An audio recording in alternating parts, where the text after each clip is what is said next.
Bismillahirrahmanirrahim. Assalamualaikum warahmatullahi wabarakatuh.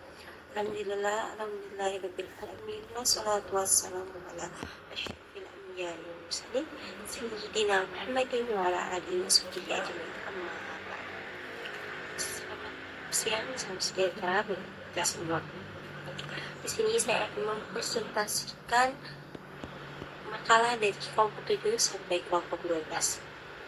Baik, langsung saja ke kelompok 7. Nah, kelompok 7 ini membahas tentang joint project and by project. Adapun pengertian dari produk bersama dan produk samping, itu produk berdasarkan konsep dasar akuntansi biaya, produk bersama atau joint project didefinisikan sebagai beberapa produk yang dihasilkan dalam suatu rangkaian atau seri proses manufaktur secara bersamaan atau serempak menggunakan bahan baku, tenaga kerja langsung, dan alokasi biaya overhead secara bersama. Dalam proses bersama tersebut, hasil keluarnya output dapat dibedakan secara tegas menjadi dua entitas. Yang pertama itu ada produk utama dan produk sampingan. Adapun karakteristik produk bersama dan konsep split of point, yaitu di dalam praktik akuntansi biaya terdapat 4 karakteristik utama yang mutlak melekat pada aktivitas produksi bersama. Yang pertama itu ada produk diproses secara bersamaan, dan setiap objek produk utama mempunyai nilai ekonomis yang relatif sama atau seimbang antara satu dengan yang lain. Dua, ada every komoditas produk memiliki jalinan hubungan fisis yang sangat erat dalam rangkaian proses produksi. Yang ketiga, ada dikenal adanya istilah mendasar bernama split of point, yaitu titik pisah. Itu sebuah momentum fisis di mana produk-produk bersama terus mulai dalam diidentifikasi secara jelas atau dipisahkan ke masing-masing objek produk secara mandiri dan individual. Nah, yang terakhir yaitu setelah melewati fase split of point, komoditas produk tersebut dapat langsung dilempar ke pasar untuk dijual secara langsung atau dapat juga dialihkan ke proses produksi lanjutan guna untuk memperoleh jenis produk yang bernilai ekonomis lebih tinggi. Selanjutnya itu kita masuk ke poin tujuan dan alasan penting alokasi biaya bersama. Alokasi merupakan media pembebanan nilai rumput biaya tidak langsung atau biaya bersama ke objek biaya tertentu secara proporsional. Secara umum, pihak akuntan manajemen melakukan alokasi biaya ditunjukkan untuk beberapa alasan strategis. Yang pertama itu untuk menghitung harga pokok, yang kedua untuk menyusun valuasi nilai persediaan produk guna memenuhi standar regulasi pelaporan keuangan eksternal. Yang ketiga itu ada menilai kecukupan nilai persediaan untuk keperluan klaim proteksi jaminan asuransi jiwa terjadi kerusakan barang di masa depan. Terus yang keempat ada mengidentifikasi proses biaya bahan yang hancur atau susut selama proses konversi manufaktur berlangsung. Itu ada membantu pengaturan kebijakan tarif harga produk atau jasa yang diproduksi akibat adanya regulasi intervensi pasar oleh pemerintah. Selanjutnya kita masuk ke konsep JAT costing. JAT costing adalah Backflow costing adalah sistem akuntansi biaya yang dirancang khusus untuk perusahaan yang telah menerapkan sistem produksi JAT secara menyeluruh. Sistem ini merupakan penyederhanaan radikal dari sistem akuntansi biaya konvensional dengan cara menghilangkan atau meminimalkan pencatatan work in progress atau WIP pada setiap tahap produksi. Logika dasar dari sistem ini adalah sebagai berikut. Yang pertama itu karena stok bahan baku atau WIP dan barang jadi diminimalisir secara konsisten dalam penggunaan JAT, maka tidak diperlukan menggunakan sistem pencatatan yang terperinci dan berlapis-lapis seperti pada akuntansi biaya konvensional. Biaya produksi tidak dicatat secara bertahap mengikuti alur proses produksi, melainkan langsung dibebankan atau di backflow atau dibelakangi ke produk jadi pada akhir proses produksi.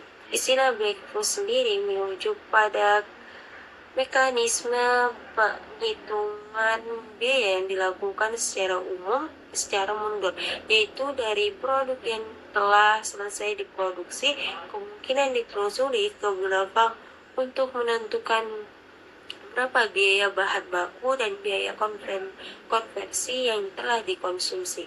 Dengan demikian, pencatatan bisa tidak lagi mengikuti arus produksi secara real time, melainkan dilakukan secara agregat di akhir proses. Baik, selanjutnya kita masuk ke kelompok 9, yaitu ada material controlling. Adapun pengertian dari material controlling dalam akuntansi biaya adalah sistem pengendalian yang digunakan untuk mengawasi, mencatat, dan mengelola seluruh perangkat bahan baku mulai dari proses pengadaan hingga bahan tersebut digunakan dalam proses produksi. Dalam konteks akuntansi biaya, material controlling tidak hanya berfokus pada aspek fisik bahan, tetapi juga pada aspek pencatatan biaya yang melekat pada setiap penggerakan bahan tersebut. Setiap bahan baku yang masuk dan keluar gudang harus dicatat secara akurat karena nilai bahan baku merupakan salah satu komponen utama dalam perhitungan harga pokok produksi atau HPP. Nah, selanjutnya kita masuk ke tujuan dan fungsi. Adapun tujuan dari material controlling, yang pertama itu untuk menjamin ketersediaan material. Yang kedua ada meminimalkan biaya persediaan. Yang ketiga ada menghindari pemborosan dan kerugian. Yang keempat ada mendukung efisiensi produksi. Yang kelima ada menghasilkan informasi biaya yang akurat. Selanjutnya kita masuk ke fungsi material controlling. Ada fungsinya itu yang pertama ada fungsi perencanaan, fungsi pengadaan, fungsi penyimpanan, fungsi pencatatan biaya, dan fungsi pengawasan. Ada kendala dalam pelaksanaan material controlling. Yang pertama itu pencatatan yang tidak tertib, perbedaan data fisik dan catatan, keterbatasan sistem informasi, kekurangan koordinasi antar bagian, dan yang terakhir fluktuasi harga bahan baku. Baik, selanjutnya kita masuk ke kelompok 10, yaitu ada labor controlling. Adapun konsep dan rolling labor controlling, yaitu labor controlling atau pengendalian biaya tenaga kerja merupakan biaya integral dari akuntansi biaya yang bertujuan untuk mengendalikan efisiensi dan efektivitas penggunaan tenaga kerja agar biaya yang dikeluarkan dapat diminimalkan tanpa mengurangi kualitas dan kuantitas output. Adapun faktor-faktor yang memengaruhi penerapan labor controlling di perusahaan, yaitu efektivitas labor controlling sangat ditentukan oleh beberapa faktor yang saling berkaitan. Seperti yang pertama itu ada faktor internal perusahaan, sistem manajemen dan pengawasan kualitas, pengawasan oleh superior dan manajemen menjadi faktor utama. Pengawasan yang lemah menyebabkan banyak waktu tidak produktif dan pemborosan biaya. Dan faktor eksternal perusahaan, regulasi pemerintah dan perundang-undangan ketenaga kerjaan di Indonesia, undang-undangan ketenaga kerjaan, penetapan upah minuman provinsi, kota, UMP atau UMK, ketentuan lembur, THR BPJS, dan aturan pesangon saat memengaruhi biaya tenaga kerja. Perubahan regulasi yang mendadak dapat meningkatkan biaya secara signifikan dan menyulitkan perencanaan pengendalian. Selanjutnya ada tantangan dan hambatan utama dari labor controlling. Pertama itu ada kualitas dan produktivitas tenaga kerja, pengendalian biaya tenaga kerja, sistem pengawasan tenaga kerja yang belum optimal, kurangnya pemanfaatan teknologi informasi, serta tingginya tingkat turnover karyawan. Jadi kita masuk ke kelompok 11 yaitu faktor overhead controlling. Adapun pengertiannya yaitu biaya overhead pabrik adalah semua biaya yang terjadi dalam proses produksi yang tidak termaksud biaya bahan baku langsung maupun biaya tenaga kerja langsung. Dengan kata lain, biaya ini mencakup biaya-biaya tidak langsung yang diperlukan untuk menjalankan pabrik. Yang selanjutnya pentingnya factory overhead controlling. Yang pertama, mengendalikan pemborosan biaya produksi, membantu penentuan harga pokok produk yang akurat, dan meningkatkan efisiensi operasional perusahaan. Selanjutnya, ada pun klasifikasi biaya overhead pabrik itu terbagi menjadi dua, itu klasifikasi biaya overhead pabrik berdasarkan perilaku biaya tetap, biaya variabel, dan biaya semi variabel. Yang kedua, klasifikasi biaya overhead pabrik berdasarkan departemen. Yang pertama itu biaya langsung, dan biaya tidak langsung. Selanjutnya kita masuk ke kelompok 12 yaitu ada departementalisasi biaya overhead pabrik. Adapun pengertian dari departementalisasi biaya overhead pabrik yaitu adalah proses pembagian suatu organisasi ke dalam satu satuan kerja yang departemen berdasarkan fungsi, wilayah, produk, maupun pelanggan. Dalam akuntansi biaya, pengertian departementalisasi memiliki cakupan yang lebih spesifik, yaitu berkaitan dengan pengelompokan biaya overhead pabrik ke dalam departemen atau pusat biaya tertentu. Adapun tujuan departementalisasi biaya overhead yang pertama itu untuk membebankan biaya overhead pabrik secara adil dan teliti, untuk meningkatkan pengendalian biaya overhead pabrik, dan untuk menyediakan informasi yang diperlukan dalam pengembalian keputusan manajemen. Penggolongan departemen dan departementalisasi biaya overhead. Dalam penerapan departementalisasi biaya overhead, perusahaan terlebih dahulu membagi unit yang ada di dalam pabrik ke dalam beberapa departemen atau pusat biaya. Penggolongan departemen ini bertujuan untuk mempermudah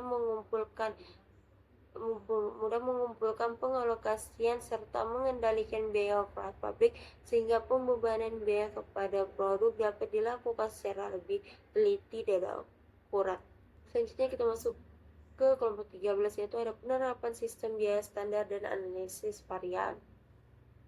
Adapun pengertian dari sistem biaya standar merupakan metode penelitian biaya yang dilakukan sebelum proses produksi berlangsung. Dalam sistem ini, perusahaan menetapkan standar biaya bahan baku, tenaga kerja langsung, dan biaya overhead pabrik yang dianggap paling efisiensi dalam kondisi operasi normal.